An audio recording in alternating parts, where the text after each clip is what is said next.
quiero recordarles algunas de las cosas que se están llevando a cabo en nuestra iglesia, que vamos a estar celebrando en las próximas semanas, después de darles una vez más la bienvenida, claro. Especialmente si nos visitan por primera vez. Si no nos visitan por primera vez, entonces ya saben muchas de las cosas que estamos haciendo. Pero les recuerdo que el 9 de septiembre comienza de nuevo el Club Aguanas. Así es que si tienen niños entre las edades de preescolar y hasta sexto grado, el Club Aguanas es para ellos. Comienza a las 6:45 los miércoles, a partir del miércoles 9 de septiembre, y puede registrar a sus niños ya en línea. Y esa noche también van a tener la habilidad para registrarlos, así es que venga, tráigalos y regístrelos. También ese mismo miércoles 9 de septiembre va a comenzar un nuevo estudio en Gálatas a las 7 de la tarde aquí en el santuario. Es nuestra nueva temporada de estudios de miércoles por la noche, comenzando con el libro de Gálatas. Un libro muy hermoso que habla mucho de la gracia de Dios. No se lo vaya a perder si tiene la oportunidad de acompañarnos. El próximo martes 8 de septiembre a las 7 de la tarde, como les anuncié el domingo, va a estar con nosotros nuestro hermano Cipriano Valdés. Él fue sacerdote católico romano por 20 años. Fue al seminario, ejerció como sacerdote y después de algún tiempo se convirtió al Señor y de hecho fue pastor de algunas iglesias y va a estar con nosotros compartiendo su testimonio. Así es que le invitamos a que invite a cuanta gente pueda. El próximo martes a las 7 de la tarde, nuestro hermano Cipriano Valdés va a estar presentándonos su testimonio de religión a relación. Así es que no se lo vaya a perder. Es un testimonio muy interesante y de hecho es un testimonio que pudiera tocar los corazones de algunas personas que nosotros conocemos que son católicos romanas, para que escuchen de un sacerdote, básicamente, por qué es que dejó la iglesia católica romana y se hizo cristiano. Y también algo que los domingos, no se les olvide nuestro estudio en Hechos. Este próximo domingo seguimos con la segunda parte del capítulo 17 de Hechos, en donde Pablo llega a Atenas y ve cómo los griegos en Atenas adoran a tantos dioses que hasta tienen una estatua, un monumento a un dios desconocido, ¿verdad? Tienen un lugar, un altar especialmente ahí para el Dios desconocido.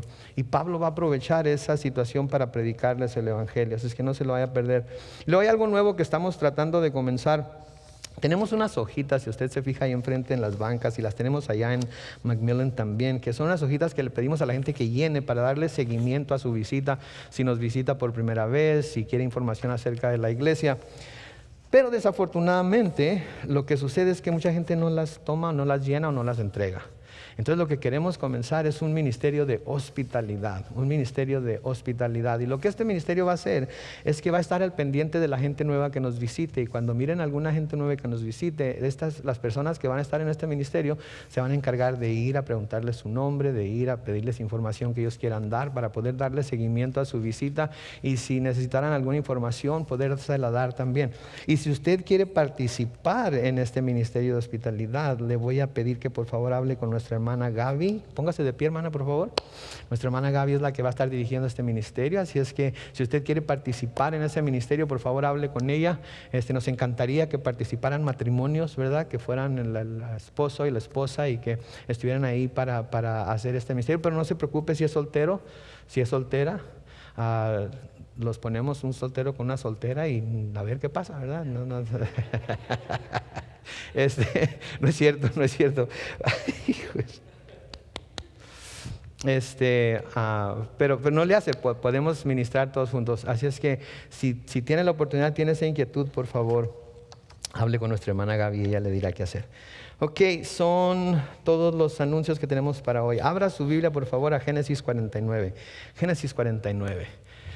Vamos a intentar terminar el libro de Génesis hoy, para que la próxima semana esté nuestro hermano Cipriano con nosotros, y luego la semana que sigue comenzar un nuevo libro. Okay, todavía estamos orando acerca de qué libro comenzar, así es que por favor ayúdenos. Oremos una vez más. Padre, al abrir tu palabra, te pedimos que abras también nuestro entendimiento y nuestro corazón para recibir lo que tienes para nosotros, en el nombre de Cristo Jesús. Amén.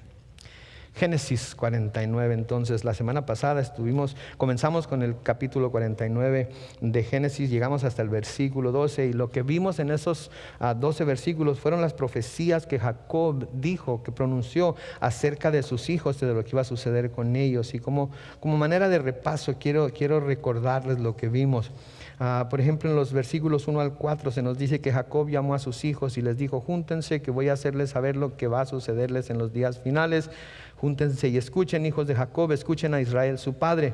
Tú, Rubén, eres mi primogénito, mi fortaleza, el principio de mi vigor. Eres excelente en dignidad y en poder, e impetuoso como las aguas. Pero ya no serás el principal, porque usurpaste el lecho de tu padre, te envileciste al usurpar mi estrado. Y dijimos, ¿verdad?, como el primogénito de la familia, Rubén tenía el derecho de la herencia de los primogénitos, pero lo perdió por su orgullo y su inmoralidad. ¿Y cuál fue su inmoralidad? La inmoralidad que cometió Rubén fue que tuvo relaciones sexuales con la concubina de su padre Bilhá, que era la mamá de sus hermanos Dan y Neftalí. Y por eso que hizo él tan grave delante de los ojos de Dios, le fue quitada la bendición de la primogenitura y le fue quitado ese lugar. Versículo 5 dice: Simeón y Leví son chacales, son espadas, son armas de violencia. Que no entre mi alma en sus reuniones, ni mi honra se mezcle en su compañía, porque en su enojo mataron hombres y por capricho desjarretaron toros. Maldito sea su furor tan tenaz y su enojo tan implacable. Yo los dividiré en Jacob y los dispersaré en Israel. Y el problema de Simeón y de Leví era su ira. Eran hombres llenos de ira, eran hombres que se enojaban rápidamente y tomaban luego las armas, y vimos cómo acabaron con todos los hombres de Siquem por lo que habían hecho a su hermana Dina, que tenía cierta semblanza de justicia, pero no dejaron que Dios trajera su justicia. Ellos se encargaron de acabar con todas los varones, todos los hombres de Siquem. El versículo 8 nos sigue diciendo: a ti, Judá, te alabarán tus hermanos, sujetarás a tus enemigos por el cuello, y los hijos de tu padre se inclinarán ante ti. Tú, Judá, eres un cachorro de león, tú, hijo mío, te apartaste de tu presa. Te encorvas, te echas como león, te asemejas a un león viejo. ¿Quién se atreverá a despertarte? No se te quitará el cetro, Judá, ni el símbolo de poder de entre tus pies, hasta que venga Silo, y en torno a él se congreguen los pueblos. Y cada una de estas cosas mencionadas se refieren a la posición dominante que iba a tener Judá. Silo es una referencia al Señor Jesucristo, a los pies de quien serán reunidos todos los pueblos y a quien van a adorar todos los pueblos cuando Él venga y establezca su reino físicamente aquí en la tierra. Los versículos 11 y 12 dice: con tu pollino atado a una vid, con tu borrico atado a una cepa, lavarás tus vestidos en vino y en la sangre de las uvas tu manto, con los ojos rojos por el vino y los dientes blancos por la leche. Y hablamos cómo el carácter de Judá no era el mejor carácter que se podría tener, ¿verdad? Él también tuvo sus problemas, él también tuvo sus pecados, pero se nos deja ver claramente aquí cómo el Señor está hablando aquí de su gracia y de cómo a través de esa gracia, gente como nosotros, gente pecadora, gente que falla, gente que rompe la ley de Dios, gente que ofende a Dios, de todas maneras podemos entrar en el cielo porque Jesucristo ha pagado por nuestras faltas y podemos tener esa habilidad para ser justificados por Él. Hoy seguimos en el versículo 13 y sigue con el resto de los hijos de Jacob, así es que vamos a comenzar. Noten ahí el versículo 13, ahora menciona a Zabulón. Zabulón habitará en puertos de mar, será un puerto para las naves y sus límites llegarán hasta Sidón. Una vez que las tribus de Israel se establecieron en la tierra prometida, después de muchos años, después de que pusieron como rey a Saúl, inclusive después de que Dios quitó al rey como rey a Saúl y puso a David, la tribu de Zabulón se destacó por su fidelidad a David. Suministro de la mayor cantidad de soldados para el ejército de David vino de la tribu de Zabulón. De hecho, se nos dice en Primera de Crónicas 12:33 que había 50,000 personas que salieron a la guerra, expertos en guerra, con todas las armas de guerra. Los hombres fuertes de corazón fueron quienes podrían mantener las filas, y esas son las filas de los ejércitos de la tribu de Zabulón. Su puerto será puerto para las naves. La tribu de Zabulón parece haberse establecido en el trozo de tierra que se encuentra entre el mar Mediterráneo y el mar de Galilea. Entonces, tanto de un lado de los límites de la tierra de esa tribu se podía ver el agua, se podía ver el mar, de un lado del mar Mediterráneo y del otro lado el mar de Galilea. Y literalmente podía estar en cualquier parte de la tierra de Zabulón y podían ver el mar tanto al este como al oeste. En el versículo 14 sigue diciendo: Isaacar es un asno arisco que se recuesta entre los campamentos. Cuando probó lo bueno del descanso y las delicias de la tierra, doblegó sus hombros ante la carga y se entregó al trabajo de esclavos. Esto parece un poco extraño, pero cuando vemos la historia acerca de la tribu de Isaacar, nos damos cuenta de un par de cosas. Una, que fue una tribu muy grande. Sí, fue una tribu muy grande. Fue tercero en tamaño de acuerdo a las cifras del censo que se toma en Números 26. Entonces fue el tercero más. Hubo dos tribus nada más antes que él en cantidad de personas, pero fue una de las tribus más grandes.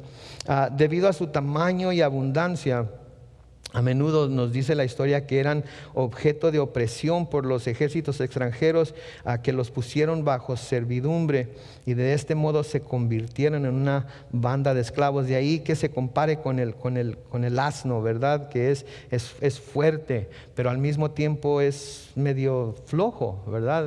Y por su grandeza era fuerte, pero en su flojera también estos países extranjeros los habían conquistado. Entonces parece ser que el significado de Isaacar era que era fuerte, pero dócil y perezoso, ¿verdad? El disfrutar de la buena tierra que se le asignó, pero no se esfuerzan. O sea, quería disfrutar de la buena tierra que se le asignó, pero no se esforzaban por defenderla, no se esforzaban por trabajarla.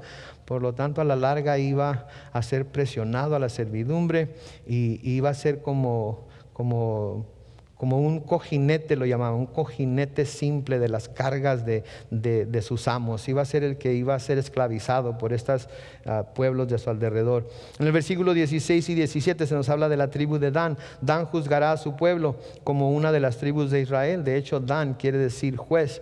Dan será como una serpiente, como una víbora junto al camino, que muerde los talones del caballo y hace caer de bruces al jinete. La tribu de Dan juzgará a su pueblo. De hecho, de Dan salieron algunos jueces muy famosos. Para mencionar uno, Sansón. Sansón era de la tribu de Dan y todos conocemos la historia de Sansón, ¿verdad? Un hombre que fue nazareo desde su nacimiento, que el Señor lo separó para hacer grandes cosas a través de él, pero sus pasiones lo llevaron a cometer muchos pecados y finalmente a darle a Dalila el secreto de su gran fuerza, y Dalila le dio ese secreto a los filisteos y le cortaron el cabello, y todos sabemos lo que pasó con él, ¿verdad? Entonces Dan es como una serpiente junto al camino. Dan también era una tribu muy problemática. Dan fue la primera tribu de las tribus de Israel que, una vez que llegaron a la tierra prometida, introdujeron la idolatría a Israel. Pueden leer Jueces 18, ahí se nos da el recuento de la historia. Jeroboam mandó construir uno de sus becerros de oro, del cual se nos habla en Primera de Reyes 12, 26 al 30, y posteriormente Dan se convirtió en un centro de adoración a los ídolos en Israel. Cuando uno va a Israel, lo llevan a la tierra de Dan, y en medio de los bosques de esa tierra todavía tienen el lugar en donde Jeroboam puso el becerro de oro, el cual lo declaró como Dios, y el pueblo de Israel, o los hijos de Dan, empezaron a adorarlo. Entonces la tribu de Dan fue la primera que introdujo la idolatría a Israel, y por eso el Señor lo condenó. De hecho, si ustedes miran la lista de tribus que se nos presenta en el Apocalipsis, Dan no está ahí, y se piensa que esa es una de las razones porque ellos volvieron al pueblo de Israel hacia la idolatría. La idolatría es un pecado muy serio para Dios. Es como la inmoralidad sexual. Estos son los dos pecados de los cuales se nos dice en la Biblia que huyamos de ellos: la inmoralidad sexual y de la idolatría. porque la inmoralidad sexual pues nos lleva a pecar contra nuestro propio cuerpo, nos lleva a pecar contra nosotros mismos, que somos creados a la imagen y semejanza de Dios. Y la idolatría nos lleva a poner otras cosas, a poner otros dioses, a ponernos a veces nosotros mismos como nuestro propio Dios.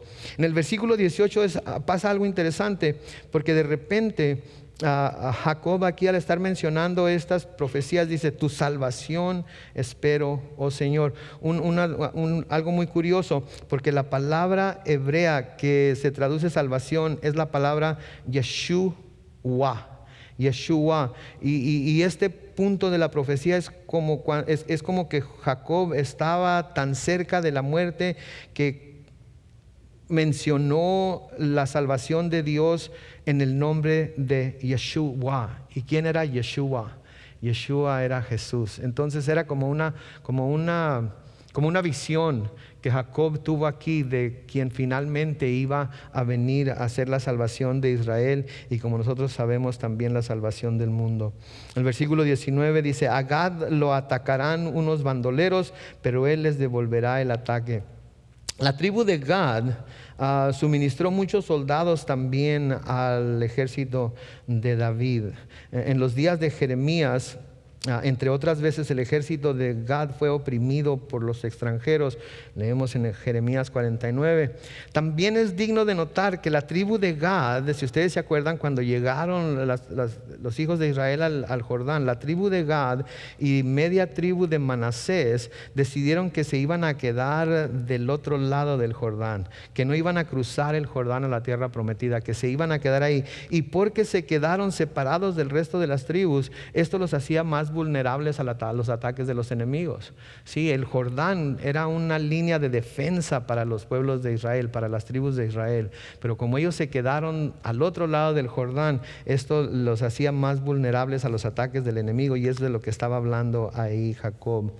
En el versículo 20 dice: el pan de Aser será sustancioso, él brindará deleites dignos de un rey. Él brindará deleites dignos de un rey. Deuteronomio 33, 24, Moisés da otra toma de esta misma profecía con respecto a Aser, y dice: a Aser le dijo: tú, Aser, eres el más bendecido de los hijos y el más amado de los hermanos, tus pies se empaparán en aceite. Sabemos que el aceite era muy valioso en los tiempos de Israel, en estos tiempos, y se usaba para un sinnúmero de cosas. Curiosamente, se han encontrado depósitos de petróleo en Israel últimamente, y muchos piensan que esta profecía de hecho está hablando acerca de los pozos petroleros que iban a encontrar un día en Israel. No lo han podido de alguna manera conectar, pero se piensa de que esto es de lo que estaba hablando. Versículo 21 dice: Neftalí es una sierva desatada, madre de hermosos cervatos. La tierra de Neftalí estaba en una parte clave cerca del mar de Galilea, la región en donde Jesús ministró e hizo muchas de sus milagros, e hizo muchas de sus enseñanzas también. Apropiadamente se dijo de él que da palabras hermosas. Sí, y Galilea era o la tierra de Neftalí era en donde de hecho Jesús pasó la mayor parte de su tiempo y la mayor parte de su ministerio, excepto cuando viajaba a Jerusalén. En Mateo 42, versículos 12 al 16, dice: cuando Jesús se enteró de que Juan estaba preso, volvió a Galilea, pero se retiró de Nazaret y se estableció en Cafarnaúm, ciudad marítima en la región de Zabulón y de Neftalí, para que se cumpliera lo dicho por el profeta Isaías: tierra de Zabulón y tierra de Neftalí, camino del mar al otro lado del Jordán, Galilea de los gentiles. El pueblo asentado en tinieblas vio gran luz, a los que vivían en región de sombra de muerte les resplandeció la luz. Y eso es de lo que se piensa, lo que se estaba refiriendo Jacob cuando habla de que era madre de hermosos cervatos. La madre de esos hermosos cervatos eran las palabras hermosas que Jesús había ido a predicar. Versículo 22 dice: José es una rama de frutos, rama con frutos junto a una fuente cuyos vástagos cubren todo el muro. Creo que esa es una visión muy hermosa, ¿verdad? No sé si ustedes alguna vez han visto ramas de un árbol de fruta o de algún viñedo, que sus ramas caen por encima de una pared, de un muro, y los frutos están ahí colgando, listos para cosecharlos. Me acuerdo cuando yo vivía en Campton, California, uno de nuestros vecinos eran los señores Smith y tenían árboles de ciruelas, de plums, de ciruelas. Y me acuerdo que parte de un árbol caía por el lado de su cerco, y todas las ciruelas en el verano empezaban a caer en la banqueta. Y me acuerdo que mi hermano y yo, cuando veníamos de la escuela, veníamos venadeando a ver si había ciruelas donde pudiéramos alcanzarlas, y siempre la señora Smith siempre nos decía que agarráramos todas las que quisiéramos. Tenían perros, así es que no nos podíamos meter del otro lado del cerco, pero todas las que quedaban por afuera del cerco, todas las que colgaban por afuera, nosotros las podíamos agarrar y llevárnoslas a casa. Eso es precisamente lo que está diciendo Jacob aquí acerca de José. Es una rama con frutos junto a una fuente cuyos vástagos cubren todo el muro. En otras palabras, por medio de su fruto, muchos más iban a ser bendecidos. No era nada más para él, sino que él iba a ser bendición para muchos más. Y yo creo que eso es algo que como cristianos debemos de buscar ser nosotros también. Nosotros debemos de buscar ser esos árboles plantados junto a corrientes de agua que dan su fruto a su tiempo, no para nosotros mismos, sino para los demás, para hacer bendición para todos los demás. La palabra de Dios nos dice que por nuestros frutos nos van a conocer, ¿verdad? Entonces nuestros frutos deben de ser siempre frutos de bendición, deben de ser frutos que calmen el hambre de los demás, deben de ser frutos que sean una bendición para los demás. Y yo les exhorto como su amigo y como su pastor que traten, que intenten que sus frutos sean de bendición para toda la iglesia, claro, para nuestras familias, pero también es para toda la iglesia. Esta es una más de una rendición de cuentas de la vida de José, que tenía una bendición personal. En cierto sentido, las tribus de José fueron bendecidas, ya que sus hijos recibieron las bendiciones de las cuales vimos en Génesis 48. Noten lo que dice el versículo 23, todavía hablando de José. Los arqueros lo hostilizan y en su odio le lanzan flechas.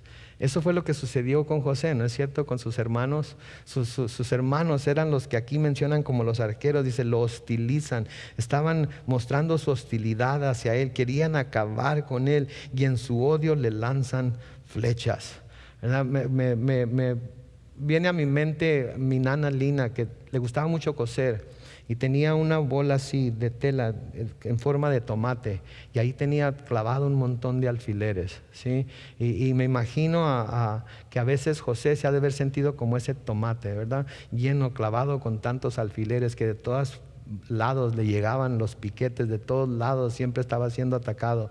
A veces es así con nosotros en nuestra vida también, ¿verdad? Nos sentimos como ese tomate, ¿verdad? En donde constantemente se nos están clavando alfileres, y parece ser que apenas si nos sacan uno y nos clavan otros dos, y nos sentimos atacados y nos sentimos oprimidos, y sentimos como que nada puede traernos alivio, y parece ser que vamos de una mala situación a una situación peor que la que salimos, y no parece que damos una, ¿verdad? Sin embargo, debemos tener ese mismo espíritu de José, de que donde quiera que estaba, y fuera lo que fuera que le pasara, él siempre estaba listo para hacer la voluntad de Dios, y siempre esperaba lo mejor, aun cuando estuviera pasando por tiempos difíciles.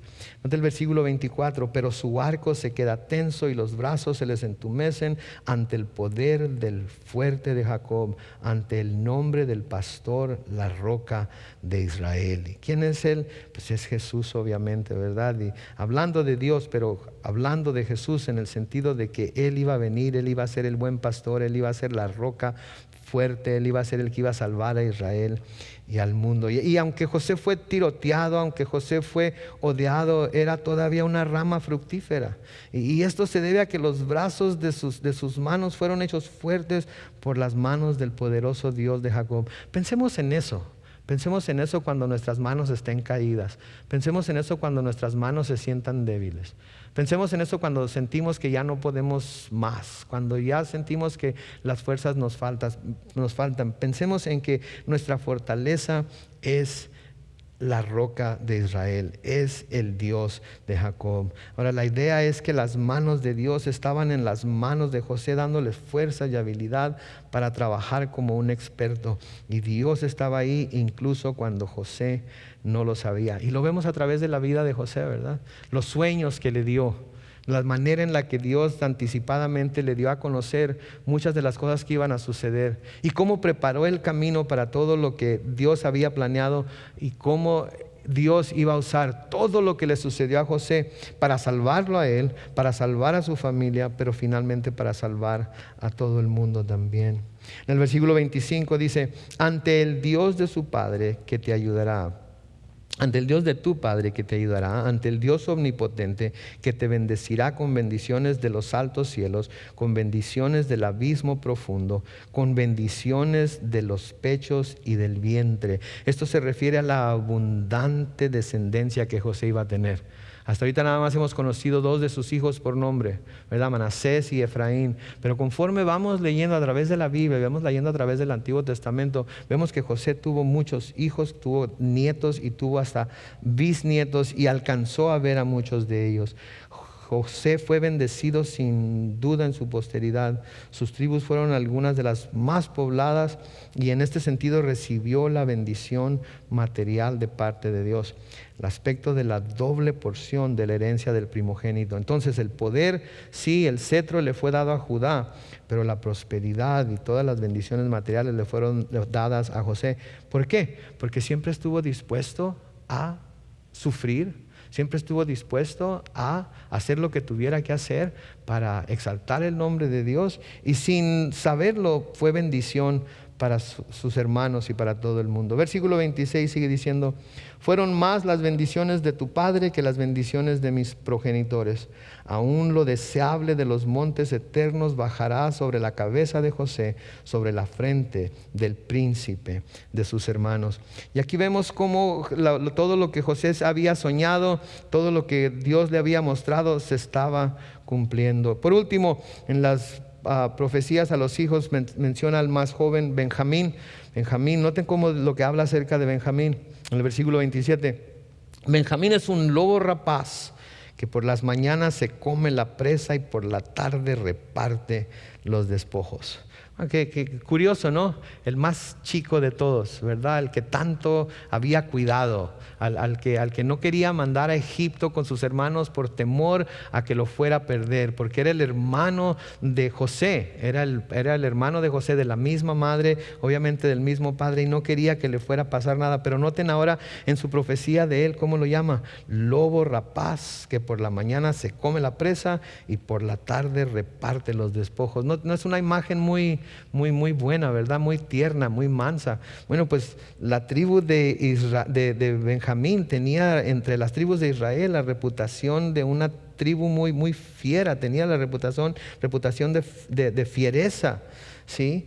Si ustedes cuando tengan tiempo quieren ver, para que vean hasta dónde llegó su maldad, lo único que tienen que ver es leer Jueces 3, 15 al 23, que nos habla de Ehud, aquel hombre que usaba la mano izquierda para pelear, ¿verdad? Aquel que mató a aquel rey sumiéndole una daga en el estómago hasta la cacha, ¿verdad? También Saúl era un hombre muy malvado. Vemos con qué saña y con qué deseo de venganza se fue sobre David cuando se dio cuenta de que David tenía el favor de Dios y que se lo había quitado a él.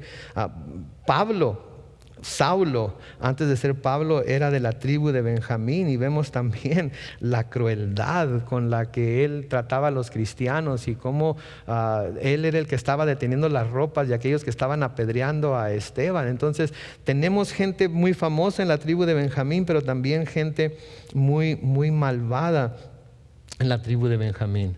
Ahora, la tribu de Benjamín, si ustedes ven en el libro de Jueces, en los capítulos 19 y 20, hay una historia muy muy extraña. Hay una historia, ¿se acuerdan? De un sacerdote que llegó a donde estaba la tribu de Benjamín con su concubina y quería quedarse afuera en la plaza de la ciudad, pero no lo dejaron. Así es que alguien lo hospedó en su casa, pero cuando entró a su casa vinieron todos los de la tribu de Benjamín y querían que lo sacaran de su casa para violarlo, para conocerlo sexualmente. Y él dijo, no, les voy a dar a mi concubina, y les dieron a la concubina y la violaron hasta que murió y la dejaron tirada ahí enfrente de la casa. Y luego el sacerdote tomó a su concubina y la partió en 12 pedazos y mandó un pedazo a cada una de las tribus para que vieran la maldad que había cometido Benjamín.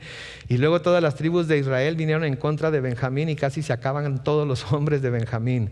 Entonces Benjamín se convirtió en una de las tribus más malvadas que pudiéramos pensar. Lean el libro de Jueces, capítulos 19 y 20, y van a ver. Y podemos ver a través de las 12 tribus, a través de los 12 hijos de Israel, cómo todos ellos tenían algo a veces especial, pero también tenían un lado malo, tenían un lado oscuro, tenebroso, que los hacía ser lo que somos todos los hombres, ¿verdad? Lo que es toda la humanidad, pecadores. Sí, escogidos por Dios, como el pueblo escogido de Dios, pero de todas maneras pecadores. Todos nosotros somos escogidos de Dios, pero todos nosotros somos pecadores. Todos nosotros somos pueblo escogido de Dios, pero todos nosotros tenemos ciertas características que no conoce la gente acerca de nosotros. Nunca nos vamos a considerar tan malos como algunas de las cosas que hicieron estas personas, pero somos malos. La Biblia nos dice que no hay bueno ni aún uno. Entonces, si decimos que somos buenos, si decimos que somos libres de pecado, estamos siendo mentirosos y estamos haciendo a Dios mentiroso, ¿verdad? Y podemos ver que los pecados de ellos, aun cuando ya habían pasado y aun cuando ya habían sido perdonados, de todas maneras van a llevar las consecuencias terrenales. Lo he dicho muchas veces, lo vuelvo a decir, cuando somos salvos, cuando el Señor Jesucristo viene a ser el Señor de nuestras vidas y confesamos nuestro pecado, Él nos perdona nuestro pecado.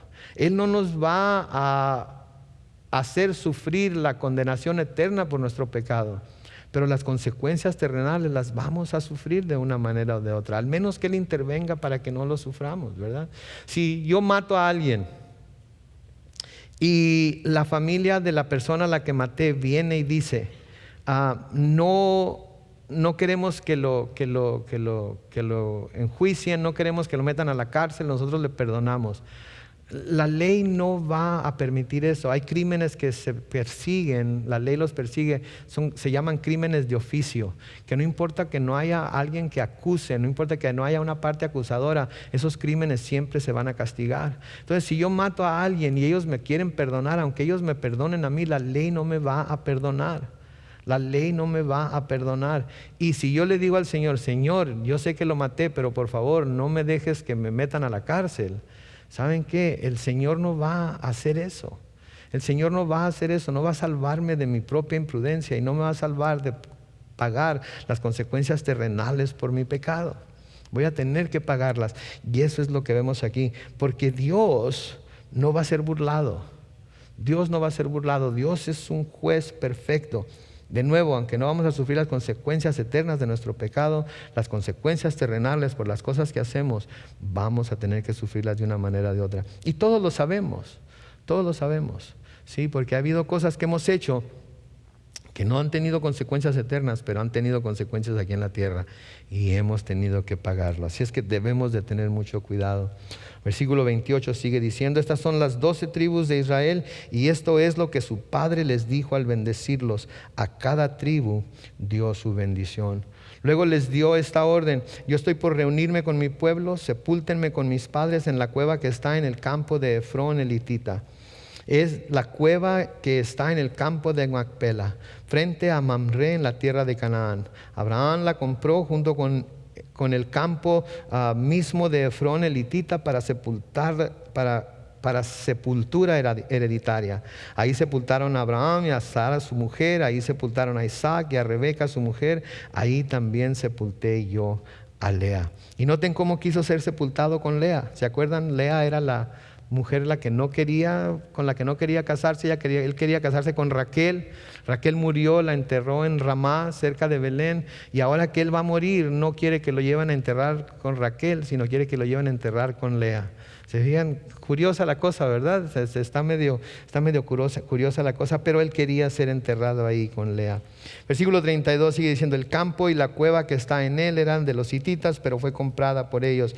Y cuando Jacob terminó de dar instrucciones a sus hijos, encogió sus pies en la cama y expiró, y así fue a reunirse con sus antepasados. Ahora, tenemos que ver esto de dos formas. Su cuerpo fue reunido con los cuerpos de sus antepasados. Sí, su cadáver fue sepultado con los cadáveres de sus antepasados en el mismo lugar. Estaban ahí todos juntos. Pero espiritualmente hablando, cuando él dejó su cuerpo, también fue a reunirse con sus antepasados en lo que en aquel tiempo se conocía como el seno de Abraham o el paraíso. Su cuerpo se quedó ahí, pero su espíritu se fue al seno de Abraham, su espíritu se fue al paraíso, ¿verdad? Porque el creyente cuando muere, su cuerpo va a la tierra, pero el espíritu vuelve a Dios, a quien lo dio. Entonces, Pablo dice en 2 Corintios, estar ausente del cuerpo es estar presente con el Señor. No pasa ni un segundo, en cuanto cerramos los ojos aquí en la tierra por última vez, abrimos los ojos en la presencia de Dios. Y Jesucristo corroboró esto cuando estaba hablando acerca de la resurrección con los fariseos y los ¿cómo se llaman los otros? Los seduceos. Los seduceos, cuando estaban alegando acerca de la resurrección, porque los saduceos no creían en la resurrección. Si ustedes se acuerdan, le hablaron de aquellos 7 hermanos que se casaron con una sola mujer y se murió uno y se casó con el otro, y luego le preguntan, cuando estén en la resurrección, ¿de quién va a ser esposa? ¿Verdad? Y él les dijo, y erran porque no conocen el poder de Dios y las escrituras. Y luego les dice en Mateo 22, los versículos 31 y 32, pero en cuanto a la resurrección de los muertos, ¿acaso no han leído ustedes lo que Dios les dijo? Porque Él dijo, yo soy, noten, tiempo presente, el Dios de Abraham, el Dios de Isaac y el Dios de Jacob. Así que Dios no es un Dios de muertos, sino de ¿quiénes? De los que viven. Entonces, aun cuando los cadáveres, aun cuando los cuerpos de Abraham, Isaac y Jacob estaban en esa cueva en Macpela, ellos mismos, su esencia, su espíritu, su alma no estaba ahí. Su alma estaba en el paraíso con el Señor. Entonces sí, fue reunido con sus padres, fue reunido con sus antepasados en el sentido físico, porque fue sepultado donde ellos estaban, pero también fue reunido con sus antepasados, con sus padres en el sentido espiritual, porque fue a donde ellos estaban con el Señor. En el capítulo 50, en los versículos, comenzando en el versículo 1, dice: entonces José se echó sobre el rostro de su padre y lloró sobre su cuerpo y lo besó, y luego mandó a sus siervos los médicos que embalsamaran a su padre, y ellos embalsamaron a Israel y le guardaron luto 40 días, porque ese era el término del luto para los embalsamados, pero los egipcios lo lloraron 70 días. Noten, José se echó sobre el rostro de su padre y lloró sobre su cuerpo y lo besó. Estaba perdiendo a su papá. Había sufrido mucho él separado de su papá había sufrido también separado de él, había vivido con él ya por algún tiempo ahí en Egipto, pero al morir de todas maneras le causa dolor la muerte de su padre. Y ¿saben qué es? Es muy natural, aún cuando nosotros creemos firmemente en la vida después de la muerte, ¿sí? Y estoy seguro que José también lo creía, aun cuando sabemos que un día vamos a ser reunidos con nuestros seres queridos que se nos han adelantado. De todas formas se siente dolor y tristeza cuando los vemos partir, ¿no es cierto? Yo no sé si a ustedes se les ha muerto algún ser querido, mamá, papá, abuelitos. Me acuerdo cuando yo perdí a mi nana Lina, cuando el Señor se la llevó al cielo. Me acuerdo cuánto me dolió, porque yo había sido creado por ella. Mi mamá enviudó cuando yo tenía 1 año y medio y se volvió a la casa de su mamá, y ella me crió desde muy pequeño, y cuando murió fue uno de los tiempos más tristes para mí. Y yo sé, ella era cristiana y sabía desde entonces que un día la iba a volver a ver, pero de todas maneras el verla sin vida me dio muchísima tristeza. Y me acuerdo que ni siquiera pude entrar a donde la estaban velando. En cuanto llegué a la puerta de la capilla donde la estaban velando, me solté llorando, y no dejé de llorar como por 2 o 3 horas, hasta que ya no tenía más lágrimas, hasta que ya no tenía más fuerzas.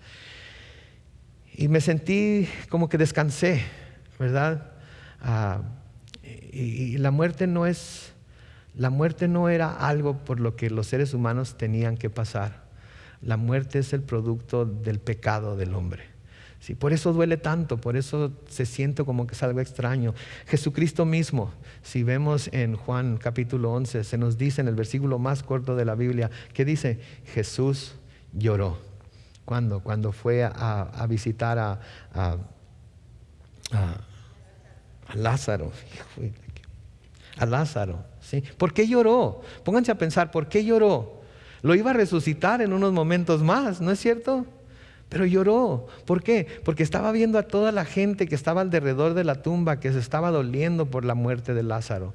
Porque estaba viendo por lo que tenía que pasar ahora el hombre por causa del pecado. Estaba viendo los efectos del resultado del pecado, que era la muerte. Y lloró. Lloró porque Dios nunca fue su intención que nosotros tuviéramos que pasar por eso, ¿sí? Porque aun cuando la muerte sea el vehículo que Dios usa para llevarnos a su presencia, los que nos quedamos atrás cuando alguien muere, sentimos dolor. Pablo, sabiendo esto, les escribe a los tesalonicenses en Tesalonicenses 4 y les dice: hermanos, no queremos que ustedes se queden sin saber lo que pasará con los que ya han muerto, ni que se pongan tristes como los que no tienen esperanza. Así como creemos que Jesús murió y resucitó, así también Dios levantará con Jesús a los que murieron en Él.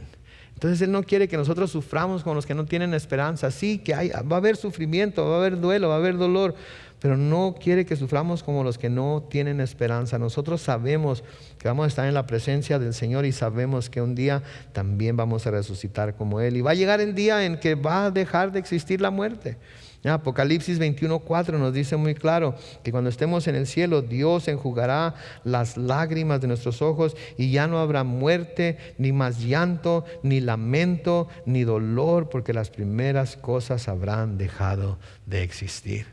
Entonces anticipamos ese tiempo, anticipamos ese día cuando lleguemos al cielo y ya no tengamos que preocuparnos por la muerte, ya no va a haber más llanto. Si vamos a llorar va a ser de risa, va a ser de contentos, va a ser de gozo por lo que vamos a llorar, pero no por dolor, no por nada triste, no por nada trágico. Ya no va a haber lamento ni dolor, ya no va a haber todas las cosas viejas van a pasar, todas las cosas van a pasar y todo va a ser nuevo, ¿sí? Y una cosa que vemos aquí es que vemos que Dios cumplió con su promesa a Jacob cuando le dijo que no tuviera miedo de ir a Egipto, ¿sí? En Génesis 46:4, ¿se acuerdan? Cuando iba a ir a Egipto para reunirse con José, le dijo: yo iré contigo a Egipto y también te haré volver, y la mano de José te cerrará los ojos. Entonces la palabra de Dios se cumplió en Jacob aún en su muerte.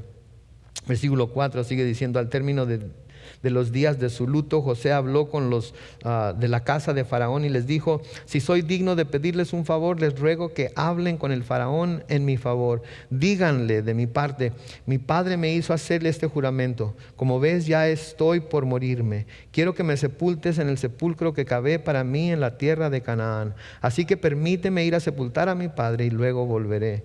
Y el Faraón dijo: ve y sepulta a tu padre conforme al juramento que le hiciste. Versículo 7 sigue diciendo: José fue a sepultar a su padre y lo acompañaron todos los siervos de Faraón y los ancianos de su casa, todos los ancianos de la tierra de Egipto, toda la casa de José y sus hermanos y la casa de su padre en la tierra de Gosén. Se quedaron solamente sus niños y sus ovejas y sus vacas, y también lo acompañaron carros y gente de caballería. La comitiva era muy grande. Noten la procesión funeral que va detrás del cuerpo de Jacob. Digo, era más grande que muchos de los funerales que vemos hoy en nuestros días para los funcionarios de grandes gobiernos, ¿verdad? Nos acordamos de los grandes funerales como el funeral de la princesa Diana, ¿verdad? Qué bárbaro, todo lo que se hizo y las flores y todo lo demás. Pues imagínense en ese tiempo Jacob llevando una comitiva tan grande que iban todos los siervos del faraón, iba bastante grande, lo alto que lo había exaltado el Señor, lo alto que lo había puesto, y esto mostraba el gran respeto que los egipcios tenían por Jacob. Pero ¿por qué tenían ese respeto para con Jacob? Por José, por su hijo José. Todo se lo debía a José. Todo se lo debía a ese carácter que José tenía, ese espíritu de mansedumbre que a pesar de todo, él decidió sacrificarse a sí mismo por el bien de su familia. ¿Y que a quién más vemos hacer eso? A Jesucristo, ¿verdad? Él se hizo pobre, nos dice Pablo. Se hizo pobre para enriquecernos a nosotros. Sí, dejó su trono en el cielo. ¿Sí? ¿Para qué? Para que nosotros pudiéramos ser salvos por medio de Él. Y aquel que no conoció pecado, dice que por nosotros lo hizo pecado, para que ahora nosotros podamos ser la justicia de Dios en Él. Es algo increíble, pónganse a pensar en eso. Dios nos mira a nosotros tan justos como si nunca hubiéramos pecado. Dios nos mira a nosotros tan justos como ve a Jesucristo. ¿Por qué? Porque estamos en Él. Cuando nos ve a nosotros, lo ve a Él. Y aun cuando somos tan como somos, de todas maneras Él nos ve perfectos, Él nos ve santos, Él nos ve ya sentados con Él en los lugares celestiales. Y eso debe de llenar nuestro corazón de gozo, ese debe de llenar nuestro corazón de esperanza, pero también de gratitud hacia Él. Amén. Versículo 10 sigue diciendo: cuando llegaron al campo de Atad, que está al otro lado del Jordán, sus lamentos y expresiones de tristeza fueron muy grandes. José por su parte hizo duelo por su padre durante 7 días. Al ver los cananeos que habitaban esa región el llanto que había en el campo de Atad, dijeron: grande es el llanto de los egipcios. Por eso aquel lugar recibió el nombre de Abel Mizraim. Este lugar está al otro lado del Jordán. Los hijos de Israel hicieron con él todo lo que él les había ordenado. Lo llevaron a la tierra de Canaán y lo sepultaron en la cueva del campo de Macpela, al oriente de Mamre, la cual Abraham le compró a Efrón el hitita junto con el campo mismo para que fuera sepultura hereditaria. Y después de sepultar a su padre, José volvió a Egipto junto con sus hermanos y con todos los que lo acompañaron. Noten, todas las tribus vuelven a Egipto. Ahora, pudieron haberse ido de ahí a la tierra prometida, pero habían dejado a sus hijos allá. Y saben que el plan de Dios no era que salieran de Egipto todavía. El plan de Dios era que se quedaran en Egipto otros 400 años más, durante los cuales Dios los iba a ayudar a que se multiplicaran, los iba a ayudar a que fueran un gran pueblo, y luego cuando su propósito se cumpliera, Él los iba a liberar y los iba a guiar a su tiempo a la tierra prometida. A su tiempo. Es muy importante que veamos eso, a su tiempo, al tiempo de Dios. Dios tiene un tiempo para cada cosa, ¿okay? Y las cosas se van a hacer a su tiempo. A veces nosotros quisiéramos que hiciera más rápido, ¿verdad? A veces nosotros quisiéramos que fuera ya. A veces nosotros que quisiéramos que en cuanto decimos en el nombre de Jesús, como por arte de magia, las cosas aparecían ¡pum! Ahí enfrente, o se hicieran las cosas para nosotros. No, se va a hacer a su tiempo. Y puede ser que sea en ese mismo momento, o puede ser que tengamos que esperar. De todas maneras, es mejor esperar en Él. Él sabe mejor lo que nosotros necesitamos y sabe cuándo dárnoslo, sabe cuándo lo vamos a apreciar como lo que Él quiere que sea para nosotros, eso que estamos pidiendo. Y entonces esto fue lo mismo que profetizó el Señor a Abraham. Esto fue lo mismo que le dijo a Abraham de mucho tiempo atrás. En Génesis 15, los versículos 13 al 16 dice: entonces el Señor le dijo: debes saber que tu descendencia habitará en una tierra extraña y que ahí será esclava y la oprimirán durante 400 años. Pero también yo juzgaré a la nación a la cual servirán, y después de eso ellos saldrán de ahí, noten, con grandes riquezas, y tú te reunirás en paz con tus padres y serás sepultado en buena vejez. Y después del 4 generaciones volverán acá, porque hasta ahora no ha llegado todavía a su colmo la maldad de los amorreos. Noten por favor, les dice, van a estar ahí 400 años, van a servir, van a estar como esclavos, pero yo voy a juzgar a la nación que los va a hacer esclavos, y después de que pasen los 400 años, van a salir de ahí, ¿cómo? Con grandes riquezas. Nosotros queremos grandes riquezas, pero no queremos la esclavitud, ¿verdad?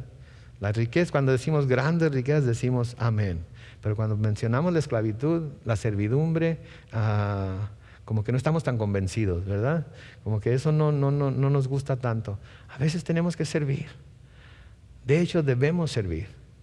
¿Qué dijo el Señor Jesucristo? Que el que quiera ser el mayor en el reino de los cielos, ¿qué debe hacer? Ser el siervo de todos. ¿Sí? A veces queremos ser el mayor en el reino de los cielos, pero sin ser el siervo de todos. Y eso no funciona en la economía de Dios. ¿Sí? Eso no funciona en la economía de Dios. Debemos humillarnos bajo la mano poderosa de Dios para que ¿qué? Para que Él nos exalte cuando sea tiempo. Y el tiempo va a ser su tiempo, no el de nosotros. A veces queremos ser exaltados al tiempo que nosotros queremos, pero no va a ser así. No va a ser así. Sí, van a pasar 400 años, sí van a ser esclavos, pero van a salir con grandes riquezas de ahí. Y noten, después de 4 generaciones, dice el versículo 16, volverán acá, porque hasta ahora no ha llegado todavía a su colmo la maldad de los amorreos. ¿De qué nos está hablando ahí? De nuevo, de la gracia de Dios, de la paciencia de Dios. Dios se esperó. Mucha gente dice, qué injusto fue Dios. Sacó al pueblo de Israel de Egipto de la esclavitud, y luego los llevó a la tierra prometida, pero despojó a otros pueblos para darles esa tierra a los israelitas. Noten por favor cuánto tiempo se esperó Dios a que los amorreos se arrepintieran de las maldades que estaban haciendo. Dios les dio 400 años. Dios les dio 400 años para que se dieran cuenta de lo que estaban haciendo. Y en esos 400 años nunca buscaron a Dios. En esos 400 años nunca buscaron acercarse a Él. En esos 400 años nunca se arrepintieron de su maldad. Y vamos a decir que Dios es injusto porque después de darles 400 años para que se arrepintieran, los sacó del pueblo, de la tierra en donde estaban. De ninguna manera, mis hermanos. Dios es muy paciente. Yo doy testimonio de que Dios es muy paciente. Dios fue muy paciente conmigo. Pero cuando Dios dice ya, es ya. Y por eso cuando se nos da la oportunidad de arrepentirnos delante de Dios, de pedir el perdón de Dios, aunque ya tengamos años de ser salvos, tenemos que aprovechar esa oportunidad para pedirle perdón a Dios. Porque como dice Juan, si confesamos nuestros pecados, Él es fiel y justo para perdonar nuestros pecados y limpiarnos de toda maldad. Pero ahí está la condición, si confesamos, ¿sí? Si nada más pensamos, si nada más sabemos que hemos pecado, que hemos hecho algo en contra de Dios, pero no lo confesamos a Él, no se lo decimos a Él, Señor, sé que esto es pecado, sé que esto va en contra de tu voluntad, sé que esto va en contra de tu palabra. Si no lo confesamos como tal, Él no puede perdonarlo. Dios perdona únicamente el pecado confesado. Sí, versículo 15 sigue diciendo ahí en el capítulo 50, al ver los hermanos de José que su padre había muerto, dijeron, tal vez José nos odia y ahora se vengará de todo el mal que le hicimos. Noten por favor los hermanos de José, ya han pasado años desde que se volvieron a reunir con él, pero de todas maneras el temor de que José vaya a querer vengarse de ellos, ahí está. Ahí está, los hermanos de José sabían cuánto José amaba a su padre y sentían que mientras su padre estuviera vivo, José no iba a hacer nada que le causara más dolor a Jacob del que él ya había sufrido. Pero ahora, una vez que Jacob muere, ¿sí? Ya no hay nada ni nadie que le impida a José buscar venganza por lo que sus hermanos le habían hecho. Y el temor una vez más llena sus corazones. Noten, el temor una vez más llena sus corazones. Y de nuevo, aun cuando han sido perdonados ya, siguen preocupados por lo que su hermano les pudiera querer hacer. Curioso, ¿no? A veces nosotros nos acordamos de pecados pasados y a veces pensamos, Señor, ¿En realidad me perdonaste por ese pecado? ¿En realidad me perdonaste todo mi pecado? ¿Has lavado todo mi pecado? Yo me acuerdo de ese pecado y ese pecado fue horrendo. Ese pecado ni yo mismo me puedo perdonar todavía. Como si pudiéramos nosotros mismos perdonarnos, ¿verdad? Los psicólogos nos dicen que debemos perdonarnos nosotros mismos, ¿verdad? ¿Quiénes somos nosotros para perdonarnos? Es una estupidez eso, ¿ok? El único que puede perdonar pecado es Dios, ¿sí? Y a veces nos sentimos como que, Señor, ¿en realidad me perdonaste por eso? Yo a veces tengo sueños que son tan reales, de cosas que pasaban en mi vida pasada y me despierto todo asustado. Era un sueño. Gracias, Señor, gracias, porque ya no quiero volver a esos días, ya no quiero volver a esas situaciones, a esa incertidumbre, a ese tipo de vida en el que todo estaba boca arriba, todo estaba por todos lados, no tenía dirección, no sabía nada. Y luego empiezo a pensar, mi propio corazón me empieza a condenar y me empieza a decir, ¿en realidad crees que ese pecado te fue perdonado? ¿Tú crees que Dios te va a dejar, te la va a pasar? Y el Espíritu de Dios viene y da testimonio a mi espíritu de que soy hijo de Dios por lo que Cristo hizo por mí. Y la paz vuelve a mi alma. Porque sí, Dios me ha perdonado. Tan horrendos como mis pecados fueron, Dios me ha perdonado. Y la palabra de Dios me dice que Dios es un Dios misericordioso, es un Dios clemente, es un Dios compasivo, es un Dios lleno de gracia. Y el corazón, como oraba una de nuestras hermanas anteriormente, el corazón contrito y humillado no es despreciado por Dios. De nuevo debemos aprovecharnos de la gracia que Dios todavía está ofreciendo, aun cuando somos salvos. ¿Sí? Y debemos de, como les decía el domingo, predicarnos el Evangelio diariamente para acordarnos de lo que Dios ha hecho en nuestras vidas. Y debemos de predicar esa misma gracia y esa misma compasión a los que no conocen a Dios, para que ellos también se acerquen a Él y puedan encontrar esa gracia para el oportuno socorro y puedan encontrar esa gracia para su salvación. El salmista nos describe a Dios en el Salmo 103, los versículos 8 al 14. El Señor es misericordioso y clemente, es lento para la ira y grande en misericordia. No nos reprende todo el tiempo, ni tampoco para siempre nos guarda rencor. No nos ha tratado como merece nuestra maldad, ni nos ha castigado como merecen nuestros pecados. Tan alta como los cielos sobre la tierra es su misericordia con los que le honran. Tan lejos como está el oriente del occidente, alejó de nosotros nuestras rebeliones. El Señor se compadece de los que le honran con la misma compasión del Padre por sus hijos, pues Él sabe de qué estamos hechos. Él bien sabe que estamos hechos de polvo. ¿Se fijan? Nuestro Dios sabe que somos débiles. Nuestro Dios sabe que no podemos soportar mucho. Y Él hace nuestras rebeliones, Él echa nuestros pecados cuando vamos y le pedimos perdón tan lejos como el oriente está del occidente. Y si ustedes agarran un mapamundo y se van de oriente a occidente, se van a dar cuenta que nunca se detiene, porque nunca se encuentran el oriente y el occidente. ¿Por qué? Porque así como el oriente y el occidente nunca se encuentran, así también Dios no se acuerda de nuestros pecados. Los echa a lo más profundo del mar para nunca volverlos a sacar. Escuchen lo que dice el profeta Isaías en Isaías 43:25 acerca de Dios. Yo y nadie más soy el que borra tus rebeliones, porque así soy yo y no volveré a acordarme de tus pecados.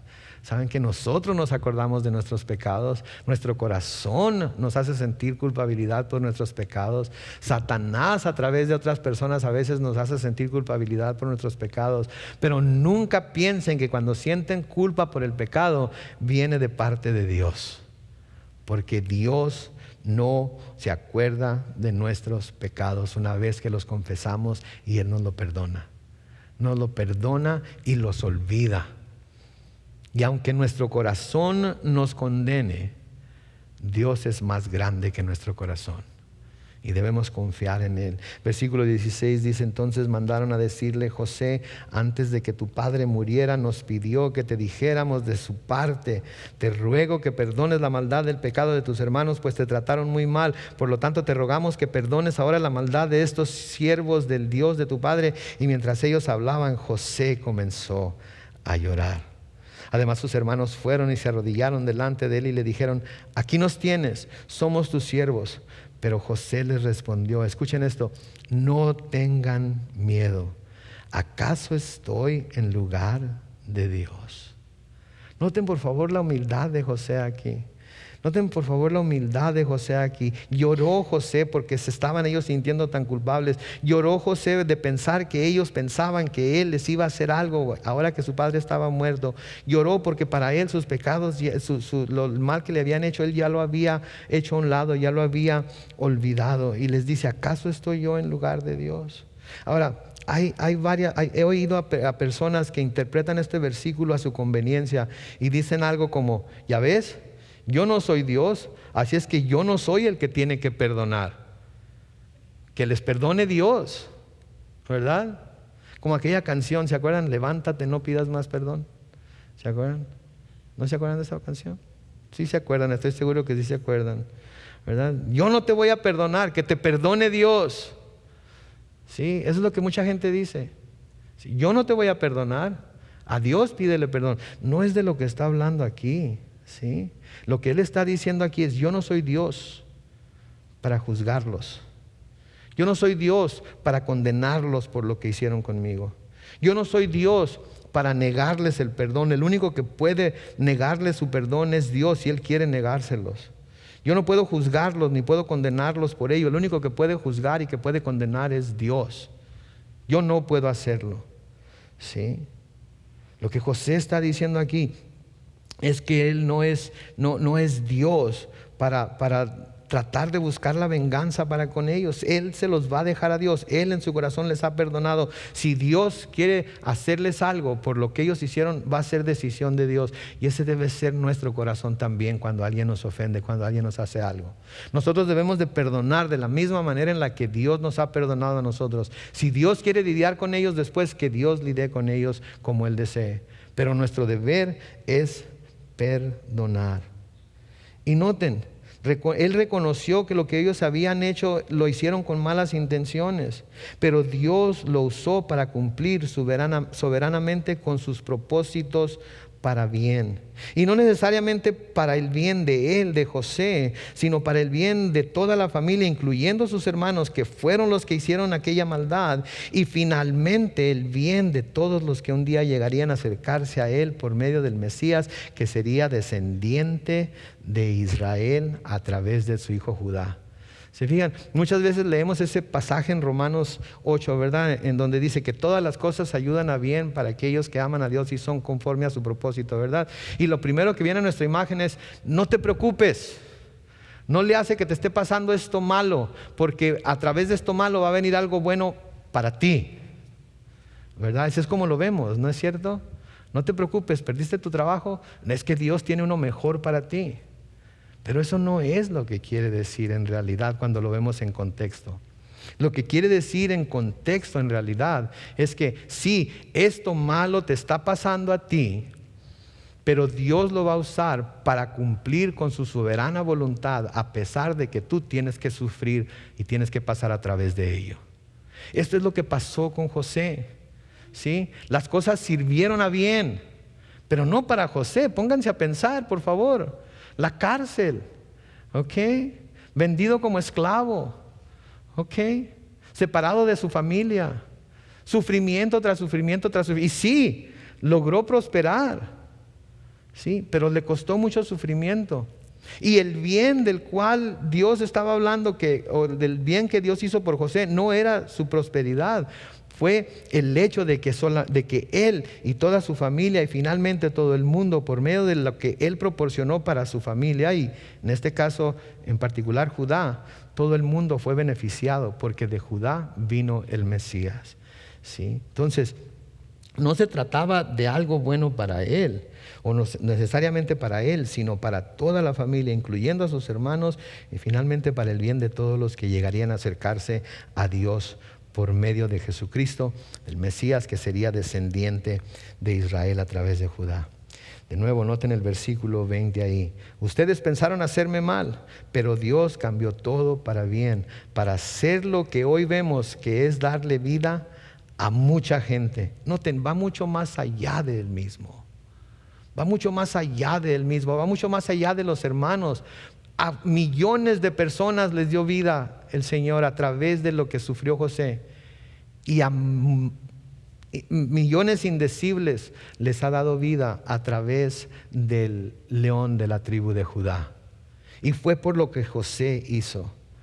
Sí. Versículo 21 dice: así que no tengan miedo, yo les daré de comer a ustedes y a sus hijos. Y los consoló, pues les habló con mucho cariño. Y José vivió en Egipto junto con la familia de su padre y llegó a la edad de 110 años. Llegó a ver a los hijos de Efraín hasta la tercera generación. También los hijos de Maquir, hijos de Manasés, fueron criados sobre las rodillas de José. Un día José les dijo a sus hermanos: ya estoy por morir, pero Dios vendrá a visitarlos, hablando de cuando el Señor viniera, trajera a Moisés para sacarlos de la tierra. Entonces está hablando con sus hermanos, pero no necesariamente con los 10 hermanos que tenía, sino con sus hermanos, los judíos en general. Y les está diciendo: yo estoy por morir, pero Dios vendrá a visitarlos y los sacará de esta tierra para llevarlos a la tierra que prometió dar a Abraham, Isaac y Jacob. Y José hizo que los hijos de Israel le juraran al decirle: Dios vendrá a visitarlos. Cuando eso sea, ustedes se llevarán de aquí mis huesos. Noten, mis huesos. Él sabía que iba a morir, sabía que lo iban a sepultar, sabía que los gusanos iban a comer su carne, sabía que iba a pasar mucho tiempo antes de que esto pudiera suceder. Pero Él les dice: cuando esto suceda, llévense de aquí mis huesos. Esa es la esperanza que José tenía, la fe que José tenía en Dios. Sí, voy a morir. Sí, mis huesos van a estar aquí, pero Dios va a venir a sacarlos de este lugar. Dios va a venir a liberarlos. Y cuando Él venga por ustedes, llévense mis huesos. Sí, esa es la misma esperanza que nosotros debemos tener. Sí, el Señor Jesucristo vino. Sí, el Señor Jesucristo murió. Sí, el Señor Jesucristo resucitó y se fue al cielo. Pero dijo que iba a ir ¿a qué? A preparar lugar para nosotros. Y que si iba a preparar un lugar para nosotros, iba a volver también por nosotros, para que donde Él esté, nosotros también estemos. Versículo 26 dice: José murió a la edad de 110 años y fue embalsamado y puesto en un ataúd en Egipto. Y ahí terminamos el libro de Génesis, un estudio muy largo. 88 estudios tuvimos en el libro de Génesis. Y aprendimos muchas cosas acerca de Dios, de su naturaleza, de su plan divino desde los principios, y vimos la importancia del Génesis. Y espero que les haya sido de bendición, y espero que estén con nosotros para nuestro próximo estudio que comenzaremos dentro de 2 semanas. De nuevo, todavía no sé el libro. Estamos meditando en si seguir con Éxodo y seguir con la historia para ver cómo resulta todo eso, o brincarnos a otro libro. Les pido que oren conmigo para que el Señor nos dirija, y les pido que por favor inclinen su rostro y oremos al despedirnos esta noche.